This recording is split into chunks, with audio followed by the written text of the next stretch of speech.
Hello and welcome back to the Sleeping Dragon's Den. My name is Grace and I am the designer and creator of all the items in the Etsy shop, the Sleeping Dragon's Den. Today I will be finishing up the resin pieces that we started in part 1, and also since part 2 went so poorly with the poor Wi-Fi connection, which again I am sorry for, I'll kind of go over what was missed in that video so that you guys, if you want to skip that video, it will be fine and it won't be like you missed anything.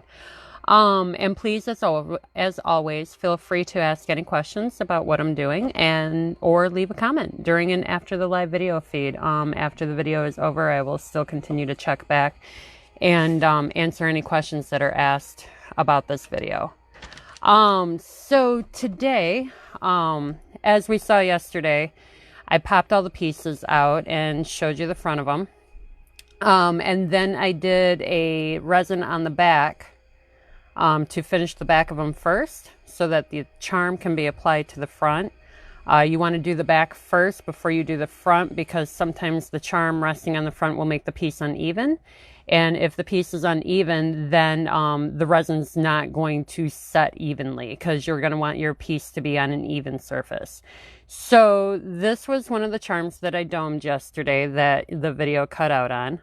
But that's going to be the front of the piece, but the back of the piece still is a little unfinished. So thankfully this piece is flat on the front, so I will be able to refinish the back. The back, you'll see the rough edges. That's where I sanded it down, and I'm going to put a very thin coat of resin over top of this piece to just kind of set and complete the back.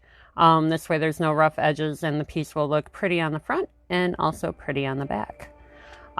These pieces here are the pieces that popped out of the mold last night. And these are going to be the ones that I'm going to put the charm on. Also, why I like to do the back first and then do the front is so this one kind of seeped over the edge a little bit. And I don't know if you'll be able to see it on the camera or not, but there's a small thin layer of resin right there. And when I put the charm on and put another coat of resin, you won't see that at all. It will fill in the space. This is the piece. This one is finished. Here's the back. Here's the front. The charm is encased in resin on that one. And all I have left to do on that piece and on this piece as well is put the O-ring on so that it can go onto the necklace. All the pendants come with a 20-inch silver plated chain. Here's the back on this one. And with this one, I don't like, or I had to sand it again. And when I put the bail on, which is what this is, when I put the silver bail on, I will just touch up those rough edges with resin. Oops. And then here's the last piece. So I already went through my charms. I have quite a few of them. My husband might say I have a small addiction, and set out charms that I think will look nice on these pieces. I already mixed my resin. Again, the resin that I use is the amazing clear cast resin. It is a 1-to-1 mix. You want to make sure that you mix, and when you start mixing the resin, it will look cloudy, and as you continue to mix, it will get more and more clear. There will be a couple bubbles in the resin. Another trick, in addition to the tricks that I said in the first video, is if you do have a lot of bubbles, you can take one of your little cups, your measuring cups, and you can slowly pour it into another measuring cup. And as you're pouring, the bubbles will pop as it goes through. I'll flip this piece over. And then I will grab these. Oops. The tools that I got off a Wish, and we will start with the first piece. Again, you got to be careful how much you pour because you don't want to go over the edges, and then you just slowly push this to the edges and all around. And this is why you want to make sure that your piece is on an even surface, and also on a surface, and this is why I use the back of the molds, also on a surface that if resin does seep down the edge, it won't adhere the piece to whatever you have it sitting on. So like if you had this on cardboard and the resin seeped over, your piece would be attached to that cardboard. where this, it will just seep over the edge. Now this piece, when I first got it and I first looked it over, this side actually seeped over a little bit. There's two ways that you can actually take care of that. You can either sand it down with a fine grit sandpaper. I use 320 grit, extra fine. Or you can actually cut the edge, and you have to be very careful because an X-Acto blade is very sharp, and you can cut along the edge and then use the sandpaper to fine tune any of the small rough edges. So this piece, almost done. And as I finish these, I'm gonna move them over to another mold so that I just have room. Once you are completed with a piece, you want to try and move it as minimally as possible so that it doesn't move the resin. All right, now I got a little bit more room with these. And again, I'm going to pour right in the center. And after I do a couple pieces, I will take my lighter and I will use the lighter to get out any extra air bubbles. And then just going to move this around a little bit. Get it all the way to the edges. This is when I'm going to use the scooper one so that I don't pour too much onto the piece and then have it completely go over the sides. And then I have to redo the whole entire back again. If it does go over the back, you can use, like what I said, you can cut the sides and then sand any rough edges that you have. All right, gonna move this over here. And then we'll just go along the sides. Yesterday I was also talking about the shine that you will receive once your resin sets. If you have a shinier mold, the piece will come out more shiny. If you have a duller mold, like this one here, it will come out a very flat finish.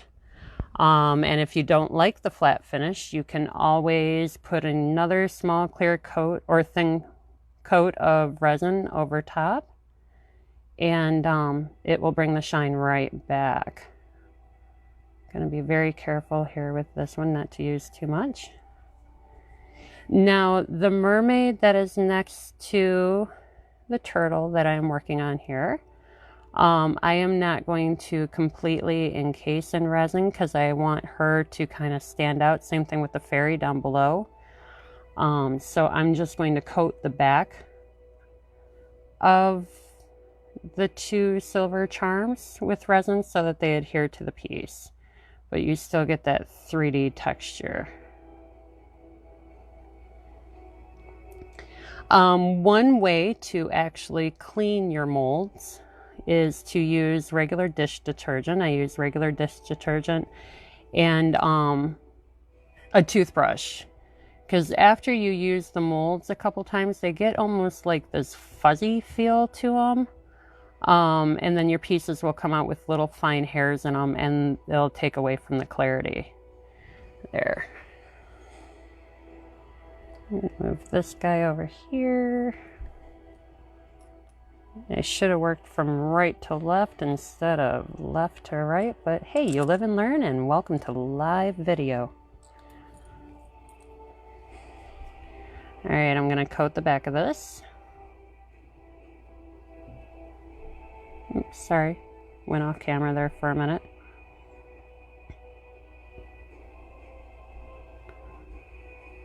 All right. And I'm going to leave that little charm that's hanging from the moon. Sorry about that. Still free. Going to adhere it on. Move it a little bit here. And then I will put a little bit of resin in the center here to just adhere it a little bit better and around the piece. And this is when this fine tool really comes in handy, because you can really direct the resin where you need it to go. All right, so the mushroom and this one are done, so I'll work on the blue one, and this one I'm going to coat over top. Now, sometimes the resin will go through the hole of the mold, and I just use a drill. I borrow my husband's drill, put in a drill bit, and re-drill out the hole in the piece. And I had a little bit of resin just drip over on the side here. I will show you how to fix that as soon as I spread the resin all the way around. Oops.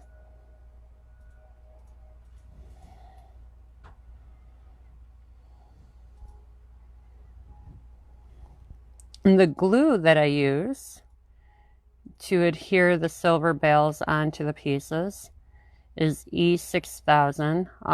Everyone has their own choice of glue to use to adhere pieces together. I like the E6000 though, because it's very flexible. It dries very clear, and if you do need to paint it, you can paint it as well. Oops. Sorry, Amy. Thank you.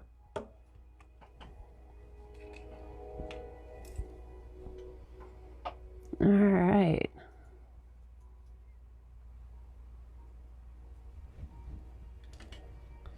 Now I'll just take a piece of paper towel and just wipe right along the edge and then place it on a new spot. I'll wipe that little bit of excess off.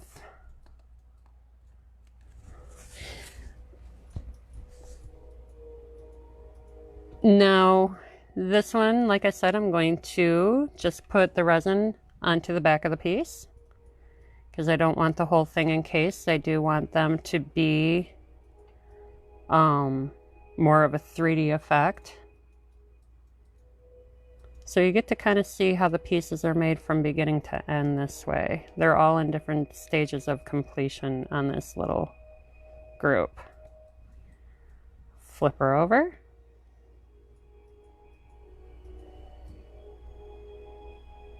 There. And then I'll put a little bit around the edges to just kind of give it that little bit of extra support.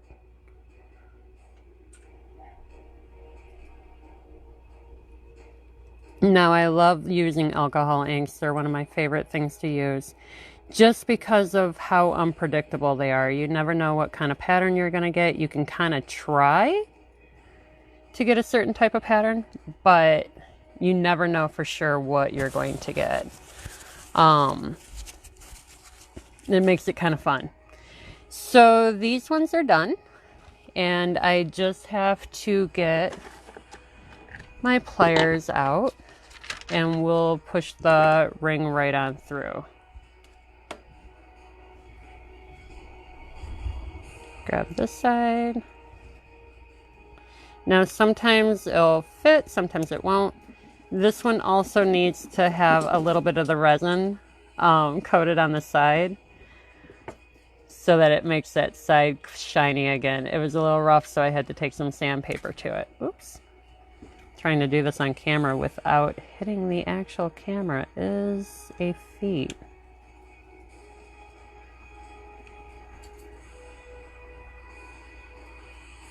Hold on. There we go. Just needed a little extra leverage. So I'm going to take just my little tool and I'm going to coat the sides. See, this is how I was talking about if you have if you use a dull mold and you want your piece to shine again, you just have to coat it. You can also use resin to coat pictures. You can use resin to coat polymer clay if you want to seal in certain designs into polymer clay. You can put mica powders into resin and mix it to give it a different pigmentation. You can also use glow-in-the-dark mica powders to make your piece glow in the dark. I have actually a couple glow-in-the-dark skulls on my Etsy shop, and I also have a couple glow-in-the-dark pendants too. The dried flower resin pendants, a couple of them are actually glow-in-the-dark. UV light works the best to give them that shine, but any type of sunlight will actually get them to glow in the dark pretty well. We got one more piece, and that will be it for the night. If you guys want me to continue to do videos, let me know. Give me ideas. Let me know what you want to see. If you want to see how I do a dried flower pendant, or if you want to watch how I do a dragon. That dragon in the background that you see is one that I'm actually going to be currently working on next. Sorry about that. And it's going to be a painting dragon. The dragon's going to have little paint cans. I'm going to have little paint splattered on him. I have a really cute idea for him. So these are the completed pendants in different order, or in different stages, I should say. The ones in the top here are going to take about 12 to 24 hours to fully set. And then I'll just have to attach a bail, and the E6000 glue takes about 24 hours to cure and 72 hours for maximum bonding. And then these ones will just have to get put onto chain. Well, this one will have to dry a little bit more, but this one can be put onto a chain and have some pictures, and will be posted soon on the Etsy shop. If you guys have any questions, please make sure to leave me a comment and ask the question in the comment section, and make sure to like this video. But thank you again for watching, and hope you have a magical day from the Sleeping Dragon's Den. Good night.